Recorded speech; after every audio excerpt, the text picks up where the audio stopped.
Hi, this is Dr. Poole, back at you again with now the topic skeletal muscle disorders and their associated pathology.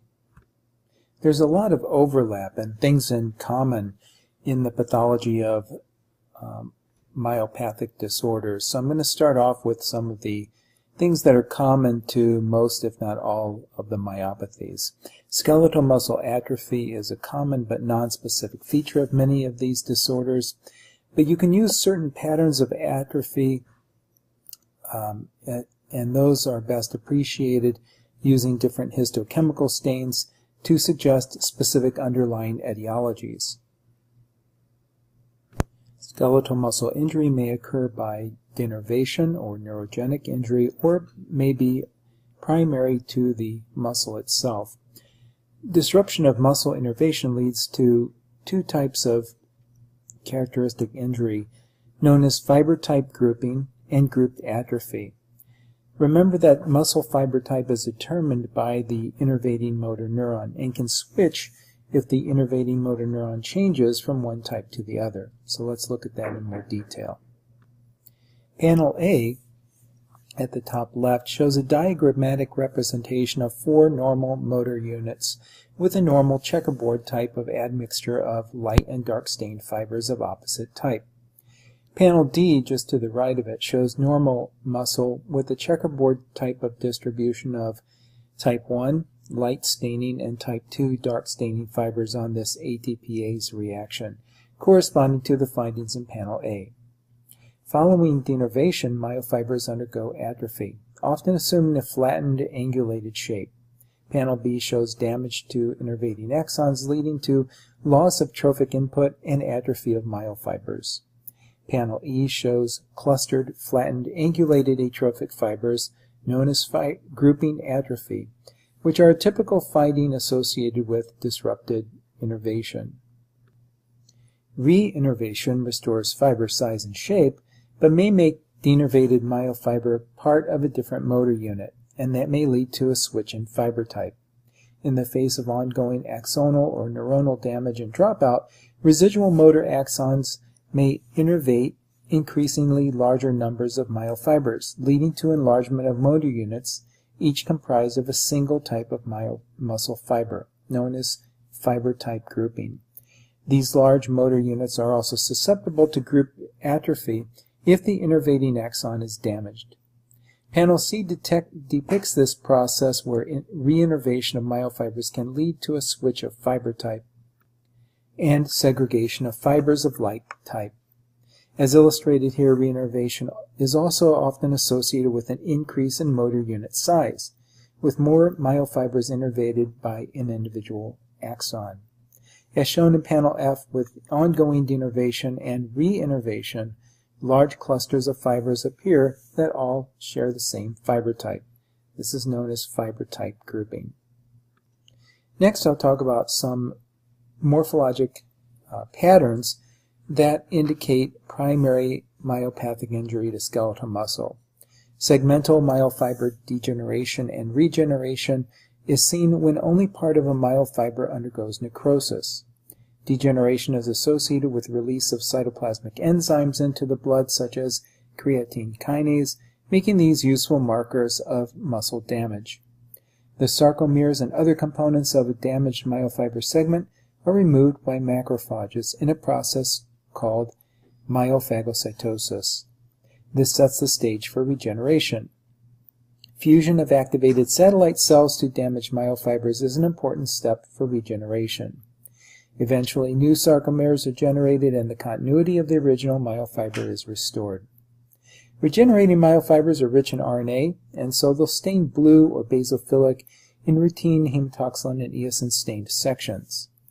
They have enlarged nuclei with prominent nucleoli that are often randomly distributed in the cytoplasm instead of being in their normal subsarcolemmal location. Depending on the nature of the primary insult, atrophic myofibers may also be seen.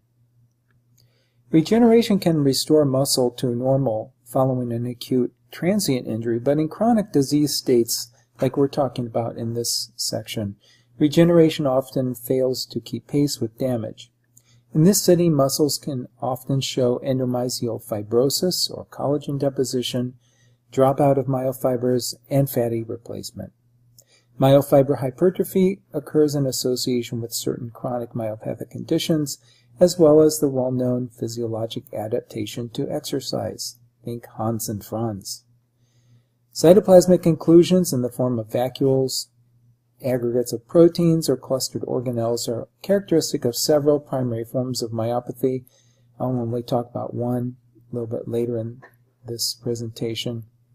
But these are useful markers for specific myopathic diseases.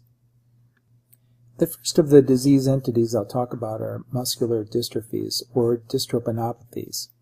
The changes in Duchenne and Becker muscular dystrophy are similar but differ in degree.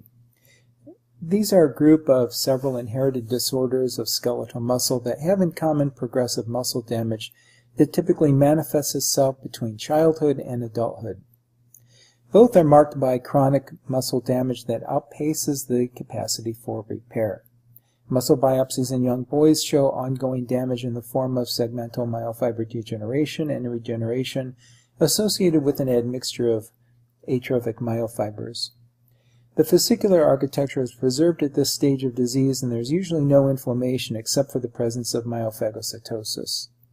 As the disease progresses, muscle tissue is replaced by collagen and fat cells, known as fatty replacement.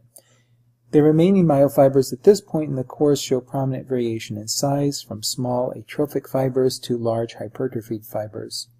This remodeling distorts the fascicular architecture of the muscle, which becomes markedly abnormal over time. You can use immunohistochemical stains for dystrophin to show the absence of the normal sarcolemmal staining pattern in Duchenne muscular dystrophy and reduced staining in Becker muscular dystrophy. Patients with DMD classically present around the age of 3 years with gross motor delay, excessive falling, and gait abnormalities.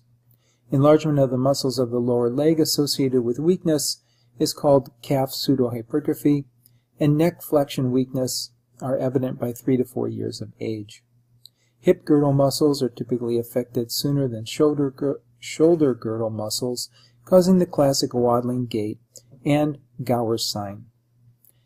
As the disease progresses, weakness spreads distally, joint contractures can develop and further worsen gait abnormalities.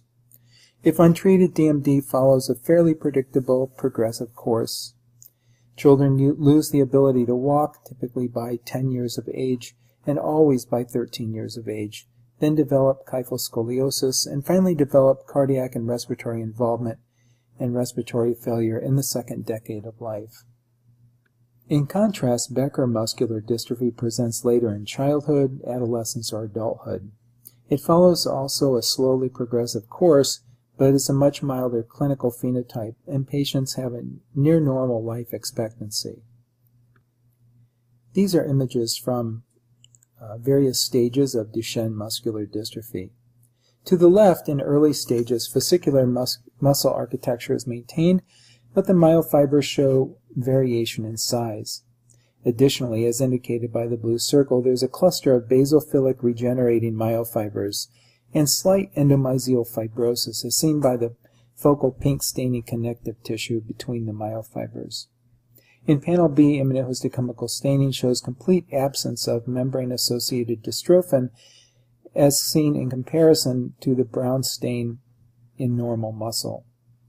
In panel C to the right, the muscle illustrates disease progression, which is marked by extensive variation in myofiber size, fatty replacement, and endomysial fibrosis. This is a muscle image from a middle-aged man showing atrophic fibers and fibrosis. This immunohistochemical stain for dystrophin reveals only small amounts of dystrophin, typical of Becker muscular dystrophy, which is less common and less severe than DMD. The same dystrophin gene is involved in BMD, but with a different mutation than in DMD. Some dystrophin is made in BMD, but not in normal amounts.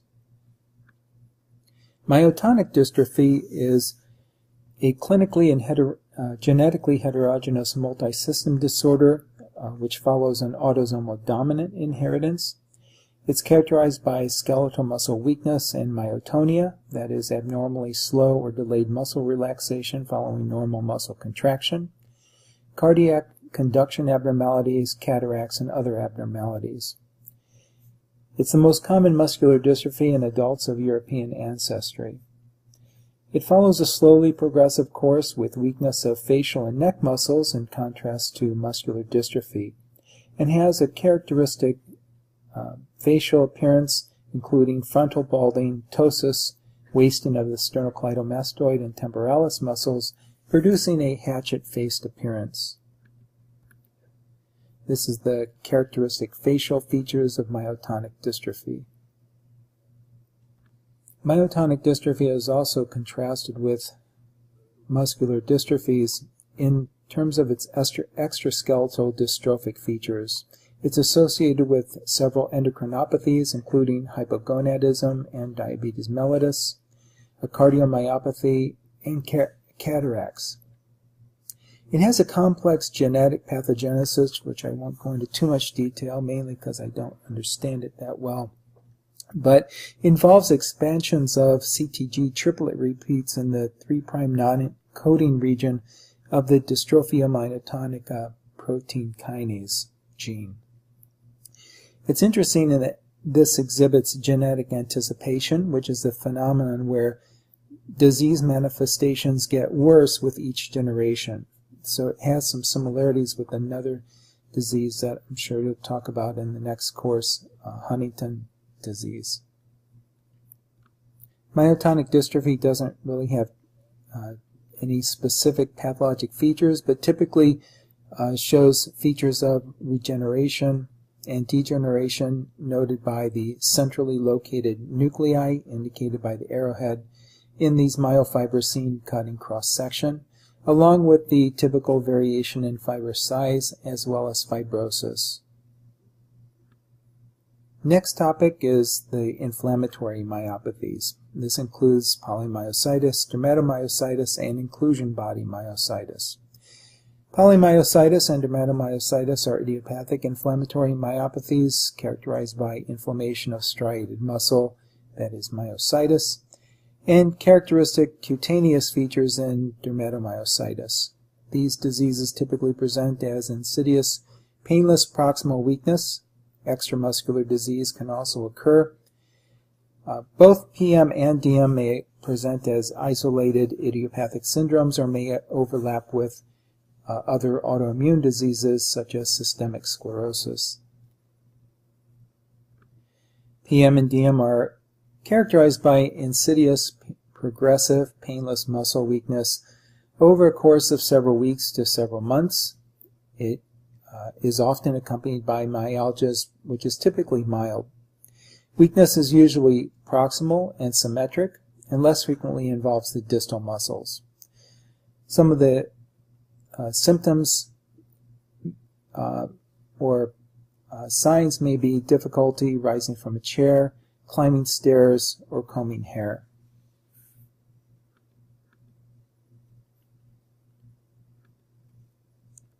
Extramuscular disease may occur with polyarthralgias or polyarthritis, most frequently affecting the hands, wrists, and knees in a rheumatoid-like distribution. The arthritis, however, is usually mild and non-deforming. Dysphagia may occur in up to a third of patients and is due to weakness of the oropharyngeal muscles or striated muscles of the upper third of the esophagus. Patients complain of difficulty swallowing, nasal regurgitation, dysphonia, and may have lung aspiration. Raynaud phenomenon may be seen and is associated with the antisynthetase syndrome. Interstitial lung disease is common and may even be the presenting finding in patients with PM and DM. It causes dyspnea and cough. Patients with idiopathic inflammatory myopathies usually present with slowly progressive lung disease. Note that dyspnea and cough may also be the result of respiratory muscle weakness or aspiration pneumonia due to pharyngeal weakness. Calcinosis is more common in late stages of chronic DM and can be quite disabling. Sites of trauma are usually affected, and periarticular calcification can be seen with joint contractures. Overlying skin may ulcerate over these calcium deposits and may be complicated by infections and draining sinuses. Finally, cardiac involvement is frequently present but usually asymptomatic, with only electrocardiographic abnormalities noted. It's only a rare cause of congestive heart failure, myocarditis, or symptomatic pericarditis. Skin lesions differentiate DM from PM. Various rashes have been described with dermatomyositis, but the most common characteristic ones are a lilac-colored discoloration of the upper eyelids associated with periorbital edema, called a heliotrope rash, and a scaling erythematous eruption or dusky red patches over the knuckles, elbows, and knees, which are called Gautran papules. This slide just illustrates some of the signs and symptoms that can be seen with polymyositis and dermatomyositis. It's important to note a variety of secondary causes of dermatomyositis, particularly associated with malignancies, in which these are a paraneoplastic syndrome, as well as association with other autoimmune diseases, particularly systemic sclerosis. Dermatomyositis is also characterized by juvenile and adult forms. The average age of onset of juvenile DM is 7 years, whereas adult cases tend to present from the 4th to 6th decades of life. Dermatomyositis is also the most common inflammatory myopathy in children.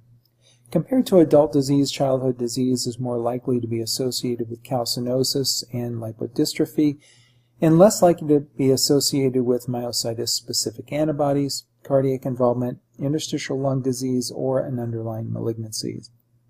As might be expected based on these differences, the overall prognosis is better in children than adults.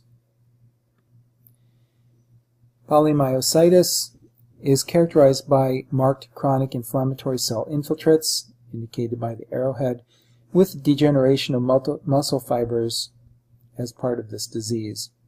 As you might suspect, serum creatine kinase is markedly increased. Polymyositis results from the cytotoxic effects of CD8-positive lymphocytes recognizing antigens on the myofiber sarcolemmal membranes. In contrast, dermatomyositis is mainly mediated through a CD4 helper lymphocyte mediated vasculitis, which affects small capillaries, and so the distribution of changes will be different. We'll see that in the next slide.